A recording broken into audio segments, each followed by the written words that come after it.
반갑습니다. 오늘은 엘리바스의 세 번째 말입니다. 욥기 22장 1절로 2절의 말씀. 대만 사람 엘리바스가 대답하여 이르되 사람이 어찌 하나님께 유익하게 하겠느냐? 지혜로운 자도 자기에게 유익할 따름이니라. 어느덧 세 번째 논쟁 가운데 들어왔습니다. 엘리바스는 나이 많은 사람으로서 젊은 욥이 고난 중에 있어서 위로하러 왔는데 이 욥이 도대체가 자기 말을 들어주지 않는 거예요. 자기가 어떻게 보면 믿음도 좋고 신앙의 선배이고 또 삶의 연륜도 있는 사람인데 절대로 자기의 말이 욥의 마음에 꽂히지를 않는 거예요. 그래서 세 번째로는 좀 더 강하게 이야기를 합니다. 전통적인 믿음의 말을 하는 거죠. 그래서 사실은 엘리바스의 말이 다 옳은 말이기는 합니다. 그런데 우리가 욥을 읽으면서 무엇을 생각하겠죠? 옳은 말이라 하더라도, 믿음의 말이라고 하더라도, 심지어는 성경 말씀이라 하더라도 그것이 그 당사자, 고난을 당하는 당사자들에게 정말 위로가 되느냐, 그 병을 치료하는 데 도움이 되느냐 하는 것은 다른 문제라고 하는 것이죠. 여러분, 우리가 다시 한번 생각하는 기회 가졌으면 좋겠습니다. 자, 엘리바스의 얘기를 들어봅시다. 22장 2절로 3절에 보면은 사람이 어찌 하나님께 유익하겠느냐? 지혜로운 자도 자기에게 유익할 따름이니라. 네가 의로운들 전능자에게 무슨 기쁨이 있겠으며 네 행위가 온전한들 그에게 무슨 이익이 되겠느냐? 맞는 말이지 않습니까? 우리가 아무리 지혜롭다 하더라도 하나님께 그게 유익이 되겠습니까? 되지 않습니다. 내가 어떤 의로운 일을 했다, 내가 의롭다, 내가 믿음 안에서 굳게 섰다, 이것이 하나님에게 무슨 기쁨이 되겠느냐고 말합니다. 하나님 앞에서 우리의 의라고 하는 것은 얼마나 하찮은 것이냐 하는 것이죠. 또 네 행위가 온전한들 그에게 무슨 이익이 되겠느냐?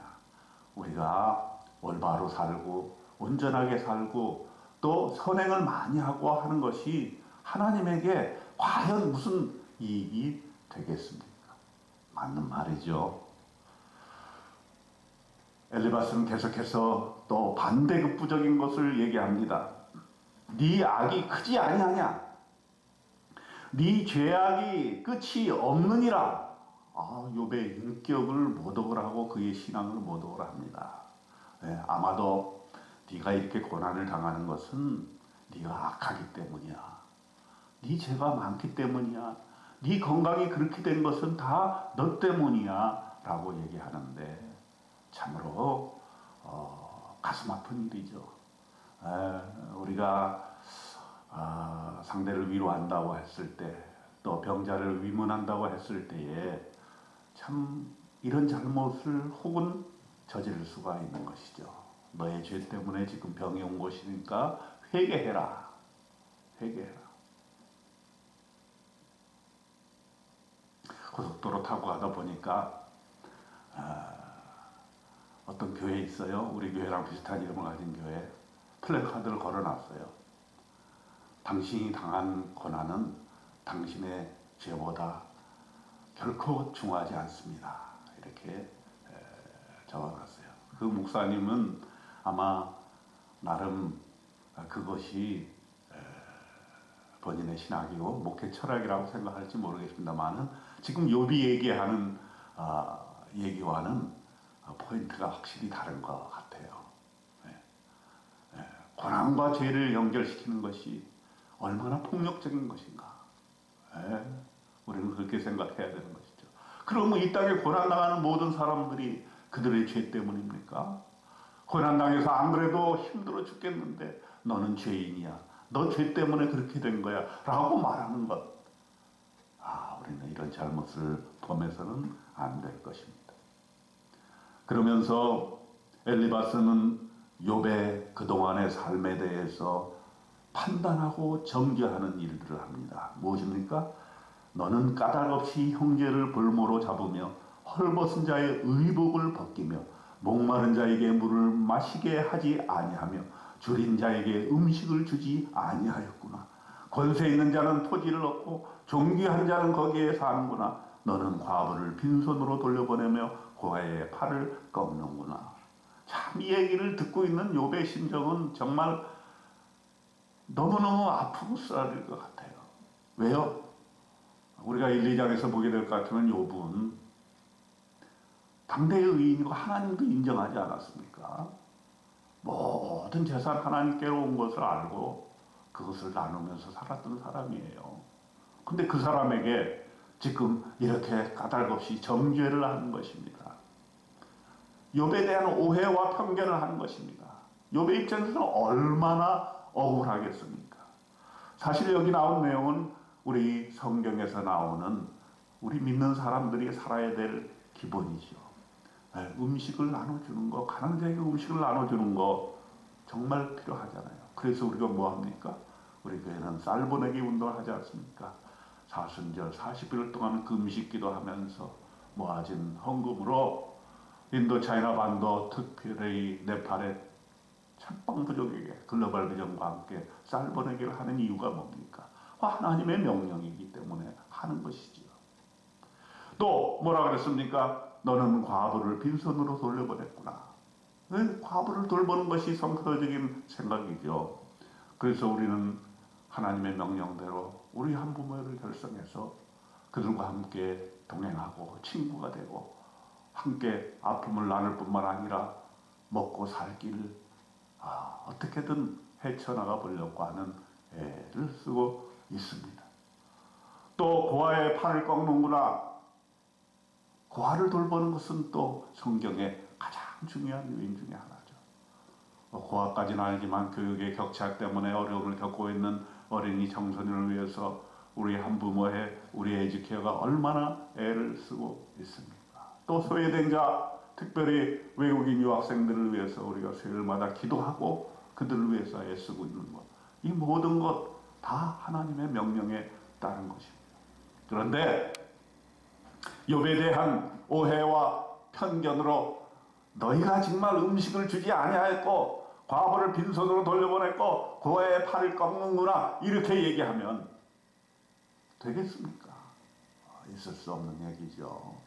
격려해주고 그래 잘했다 힘내라 내가 도와주지 못해서 미안하다 이렇게 얘기하는 것이 상식적인 것이죠. 그런데 지금 엘리바스는 있지도 않은 일을 왜곡해서 편견으로 지금 욥을 공격하고 있는 것입니다.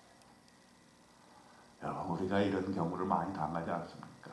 우리는 한다고 하는데 다른 사람들이 우리를 알아주지 아니하고 오히려 오해하고 편견하고 억울한 일을 당하는 경우가 얼마나 많습니까? 우리는 그런 사람들을 잘 살펴주어야 할 것입니다. 계속해서 엘리바스는 조언을 합니다. 그렇게 조언하지 말라고 얘기하는데도 조언을 합니다. 뭐라고 조언합니까? 너는 하나님과 화목하고 평안하라. 그리하면 복이 내게 임하리라. 얼마나 성서적이고 얼마나 믿음의 말입니까? 하나님과 화목해야 됩니다. 하나님과 평안해야 됩니다. 그러면 복이 넘치는 거예요. 이것을 뒤집어서 얘기하면 고난당한 자에게는 네가 하나님과 화목하지 않았기 때문이다. 네가 평안하지 못한 이유, 네가 고난이 온 이유, 너에게 복이 다 사라진 이유는 너의 죄 때문이다 라고 얘기하는 것과 같은 것이죠. 같은 말을 해도 그 상황에 따라서 경우에 따라서 어려움을 당하고 있는 사람에게는 그것이 폐부를 찌르는 장이 되고 상처에 소금을 뿌리는 일이 된다는 것 우리가 한번 생각해 봐야 될 것입니다. 계속해서 엘리바스는 얘기합니다. 청하건대 너는 하나님의 입에서 교훈을 받고 하나님의 말씀을 네 마음에 두라. 네가 만일 전능자에게로 돌아가면 네가 지음을 받을 것이며 또 네 장막에서 불의를 멀리하리라. 하나님께 돌아가라는 말입니다. 맞는 말이죠. 지금 욥이 하나님께 돌아가지 않아서 그렇습니까? 물론 욥은 고통 중에서 신음하고 하나님께 원망하고 하나님께 쏟아놓고 있습니다. 그런 욥에게 하나님께 돌아가라 옳은 말 하는 것 과연 정말 적합한 말인지 생각해 봐야 되는 것입니다.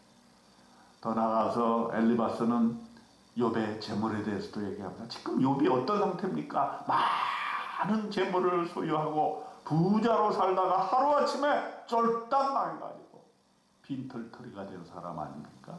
그런데 뭐라 그러냐면 네 보화를 티끌로 여기고 오빌의 금을 계곡의 돌로 여기라. 그리하면 전능자가 네 보화가 되시며 네게 고귀한 은이 되시리니.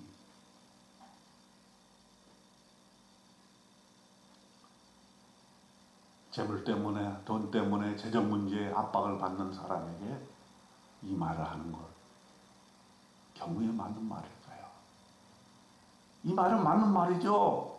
보화를 티끌로 여기면서 살아야 됩니다. 우리는 오빌의 금을 계곡의 돌처럼 여기면서 살아야 됩니다. 그렇게 되면 하나님을 보화로, 하나님을 도움으로 여기면서 살게 되리라 하는 것입니다. 그러나 지금 재정 문제 때문에 어려움을 겪고 있는 사람, 빚에 억눌려서 그 빚의 침 때문에 너무 힘들어하는 사람에게 과연 이 말이 효용이 있을까요? 문제 해결에 도움이 될까요? 이런 생각을 해보자는 것입니다.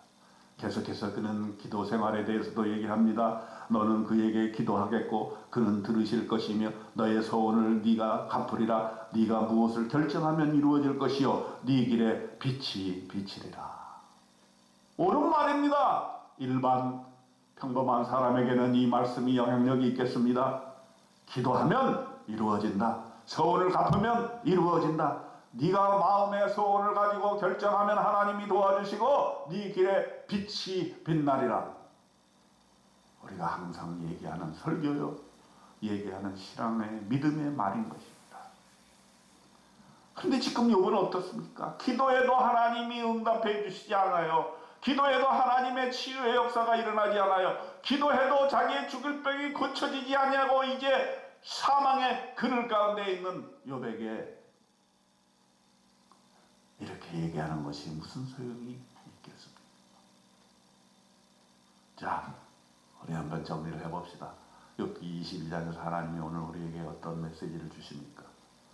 아무리 좋은 말이라 하더라도, 아무리 믿음의 말이라 할지라도, 믿음에 굳게 서서 절대적인 신앙을 가진 사람이라고 할지라도 함부로 그 신앙을 다른 사람에게 적용시키거나 나의 신앙이 옳고 너의 신앙은 그럴 때다. 네가 지금 당하는 고통은 죄 때문이다. 믿음에 굳게 서라 라고 하는 것이 잘못하면 반발심 일으키게 되고 소통에 장애가 오게 될 수도 있다는 말입니다. 그러므로 우리는 신앙을 가지고, 나의 신앙을 가지고 다른 사람을 판단하고 정죄하는 일, 이제는 그쳐야 될 것입니다. 우리가 정말 믿음에 서 있다면 좀 더 넓은 마음 가지고 다른 사람을 포용하고 그 사람을 있는 그대로 받아들이고 병 중에 있는 어려운 사람들 그와 함께하고 그와 마음을 같이 하는 것, 너무 섣불리 위로하는 말을 건네지 아니하고 그를 위해서 기도해주는,